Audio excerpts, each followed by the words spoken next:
Hi, welcome back to NextGen Pixby. You're standing in front of a wall of 65 in TVs at Walmart. One's $100 and $200, the other's $398. Same 4K, same HDR logo, same smart features listed on the box. So you buy the cheaper one, obviously. 3 months later, you're staring at a black screen with perfect sound. The repair shop wants $200 just to look at it. And you realize nobody told you what that price difference actually meant. Here's what's really happening with cheap TVs in 2026 and why that $800 you saved might cost you a lot more. The screen lottery. Let's start with what you're actually buying. When you walk into Costco and see a 55 in TCL for $299 next to a Samsung for $819, you're not just paying for a brand name. You're paying for panel quality that manufacturers will never put on the spec sheet. The Consumer Reports tested hundreds of budget TVs and found something they won't advertise. Real performance depends on factors the box never mentions. Panel type, image processing chips, and build quality create a gap that HDR stickers can't bridge. Here's the thing about budget panels. They use edge-lit LED backlights instead of full array. Picture a flashlight shining from the sides of your screen trying to light up the whole picture. It's cheaper to manufacture, but dark scenes look washed out and gray instead of actually black. One Reddit user on the RTV Repair subreddit posted a video showing their VO rendering images so slowly you could watch the pixels fill in one by one, and viewing angles. Consumer Reports found that cheaper sets need you sitting dead center. Move to the side, and you're watching a faded version of your show. Ling the Vizio VFD 32M D0807 ranked near the bottom specifically because picture quality collapses if you're not directly in front of it. But the real problem runs deeper than picture quality. When the lights go out, always delay. Backlight failure is the silent killer of budget TVs. It's not a question of if, it's when. Here's how it works. Budget TVs use LED strips behind the screen. Heat is the #1 cause of failure, and running your TV at maximum brightness accelerates it dramatically. According to iFixit, keeping brightness at 100% is the single worst thing you can do to your TV. When one LED fails on a strip, it can take out the whole thing. The failure pattern depends on how the LEDs are wired, but most budget TVs wire them in series, meaning one bad LED equals a black screen. The one Samsung owner posted in their community forum after dropping $2,300 on an 82-inch TV. Repair shop wants over $100 just to come out and look at it. After seeing how the repair goes on YouTube, I'm sure it's going to be prohibitively expensive. 2 years. That's how long the TV lasted. Another buyer described their experience with a Samsung UN43 NU690B. After less than 3 years, unusable backlight and falling reflectors within a 1-month period. That's the difference between previous technologies where they were actually making products that don't break. The backlight strips themselves cost $30 to $60 online, but you need technical skills, a multimeter, and nerves of steel working with 200 to 300 volts running through the TV parts. Today, a major part supplier then stopped selling backlight strips entirely because they found the repair too labor-intensive, high-risk, and uneconomical for most customers. Translation: it's designed to be thrown away. The pattern is consistent across budget brands: overheating components, budget capacitors that bulge and fail, and power boards that shut down when they sense something's wrong with the backlight current. A TV repair expert on iFixit explained that power supplies have circuits that rely on the backlight strips drawing the correct amount of current. If the strips don't use the proper amount, the power board signals a failure and cuts power to the strips. Your TV didn't just break, it gave up. The surveillance you didn't agree to, but even while your cheap TV works, it's working against you in ways most people never discover. December 2025, the Texas Attorney General Ken Paxton filed lawsuits against Samsung, Sony, LG, Hisense, and TCL. The allegation: these companies turn living rooms into mass surveillance systems using automatic content recognition technology. ACR captures screenshots of your TV every 500 milliseconds. That's 7,200 images per hour. Everything on your screen gets monitored and sent back to the manufacturer. Streaming content, cable shows, gaming consoles, even your security camera feeds if they're displayed on your TV. Texas obtained a temporary restraining order blocking Hisense from collecting this data. The lawsuits claimed these companies collected viewing data from millions of households and sold it to data brokers for advertising purposes without meaningful consent. Here's the deceptive part. During TV setup, you get a one-click accept all button. But according to the Texas complaints, opting out requires navigating through 15-plus menu clicks scattered across 4 or more separate menus. Samsung allegedly provides one-click enrollment, but makes opting out deliberately difficult. The companies disguised what they were doing with misleading labels. LG called it Viewing Information Agreement. The lawsuit alleges this name does not put consumers on notice about what activity they are enabling and certainly does not inform them that Viewing Information Agreement permits continuous real-time capturing of every sound and image on their smart TV every 10 milliseconds. And get this, the lawsuits particularly focused on Hisense and TCL because they're Chinese-owned companies.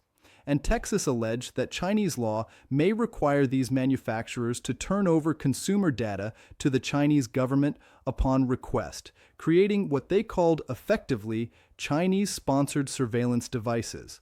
Vizio learned this lesson back in 2017, when the FTC fined them $2.2 million for collecting ACR data without consent. By 2021, Vizio admitted they earned more profit from selling consumer data than from selling actual TVs. Consumer Reports warned in October that your TV knows and shares a lot of information about you. You can say no to some data collection, but it's tricky to do this when you first set up a new TV and even harder to pull off later. The ads are getting worse too. In Reddit, users on R4, KTV posted complaints about TV operating systems that are 90% ads. One user described their experience. The Fire OS interface is easy to navigate and offers a large app library, but it also comes with heavy Amazon C-centric recommendations and ads, which may feel intrusive. You thought you bought a TV. You actually bought an advertising platform that happens to show video, the feature that isn't there. Budget TVs advertise HDR support. Here's the dirty secret. HDR without brightness is meaningless. HDR stands for high dynamic range. It's supposed to show brighter highlights and deeper shadows, but that requires a TV capable of hitting 1000 nits of peak brightness or higher. Budget sets. They struggled to hit 400 to 500 nits. Tom's Guide tested the Roku Plus series and measured peak HDR brightness at just 459 nits.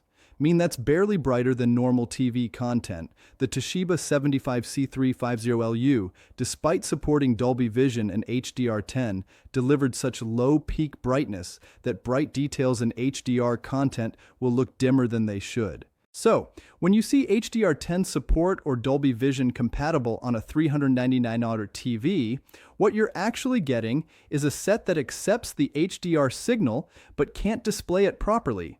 It's like having sunglasses tinted windows and calling them sunshine compatible. Consumer Reports noted that HDR on budget TVs often doesn't work as advertised on these low-cost sets. And the 4K upscaling, that's another marketing term that sounds better than it performs. When you watch 1080p content on a cheap 4K TV, the processor has to guess what those extra pixels should look like. Premium TVs have sophisticated processors that do this well. Our budget sets, they blur, create artifacts, or just make the image look soft. The real cost of cheap. Let's add this up. A budget 65-inch TV runs $400 to $500. Sounds great, but here's what you're actually buying. Edge-lit backlights that fail within 2 to 3 years, requiring repairs that cost more than the TV. Panels with terrible viewing angles that only look good from one spot. HDR that doesn't actually work because the TV can't get bright enough. Smart interfaces loaded with ads and data collection you can't easily disable. And customer service that ranges from unhelpful to non-existent. One Costco buyer shared their experience. Paid $599 for a 65-in. 3 months later, backlight failed. Called support. They wanted me to mail the TV back at my expense, a 65-inch TV. The shipping would have cost $200. Meanwhile, mind the budget TV market is about to get more expensive. Anyway, at CES 2026, Samsung warned that TV prices will surge due to increased demand for DRAM and RAM being diverted to AI data centers. The same chips that power your TV are needed for chat, GPT, and other AI tools, driving up manufacturing costs. Tom's Guide reported that 2026 TVs could see broad price hikes as a result, meaning that $400 budget TV might become a $550 budget TV without any improvement in quality. And here's the environmental reality nobody mentions. When your $400 TV dies in 2 years and repair costs $300, you throw it away. It goes to a landfill. You buy another $400 TV. Over 10 years, you've spent $2,000 on disposable televisions instead of $200 on one that lasts. What actually matters? So, what should you do? First, understand that not all budget TVs are terrible. Had CL and Hynix make some legitimately good budget options, particularly their mid-tier models. The TCL QM6K and Hynix U8QG both use mini-LED backlighting with local dimming, dramatically improving contrast and HDR performance. Tom's Guide found these models offer incredible HDR performance despite costing under $800 for a 65-in. The key difference is full-array local dimming. This means LED zones behind the screen can brighten and dim independently, creating real contrast between bright and dark areas. Budget models with this feature punch way above their weight class. Second, skip the smallest, cheapest options. That $299.55 TV is making too many compromises. Adding $200 to $300 to your budget gets you into a different tier of components and panel quality. Third, ignore the HDR stickers unless reviewers confirm the TV can actually get bright enough. Check our Tings or Consumer Reports for measured peak brightness. Anything under 600 nits won't do HDR justice. Fourth, and this is critical, disable ACR during setup. Every major brand buries this in the settings, often under names like Nisparu, Viewing Information Service, or Smart Interactivity. Turn it off. You can use Pi-hole network-wide ad blocking if you're technical, but at minimum, go through those 15 menus and disable the tracking. Fifth, understand warranty limitations. Budget TVs typically come with 1-year warranties. Many fail in year 2 or 3. If you're buying budget, consider an extended warranty from a reputable third party or budget for replacement in 2 to 3 years. And finally, consider waiting for last year's premium models to go on sale. WH4 or 2025 mid-range TV on clearance often outperforms a 2026 budget model while costing the same or less. The technology hasn't changed that much year over year, but the price drop is significant. The bottom line, cheap TVs aren't necessarily a bad deal, but they're a calculated risk that manufacturers aren't honest about. They save money by using lower-grade components that fail sooner.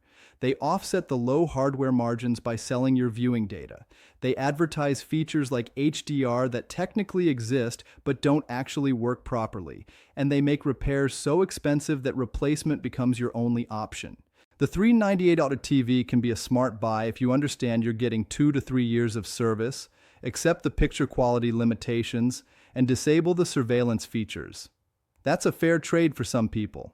But if you walked into that store thinking you were getting the same TV for half price, just with a different logo, that's exactly what they wanted you to think. And that's the truth about cheap TVs nobody tells you. What's your experience with budget TVs? Did yours last, or did you end up regretting the deal? Drop your story in the comments. If you want honest TV reviews before dropping your next paycheck on a screen that might not make it to 2028, hit subscribe NextGen Picks. Next week, we're breaking down which budget TV brands are actually worth trusting and which ones you should avoid completely.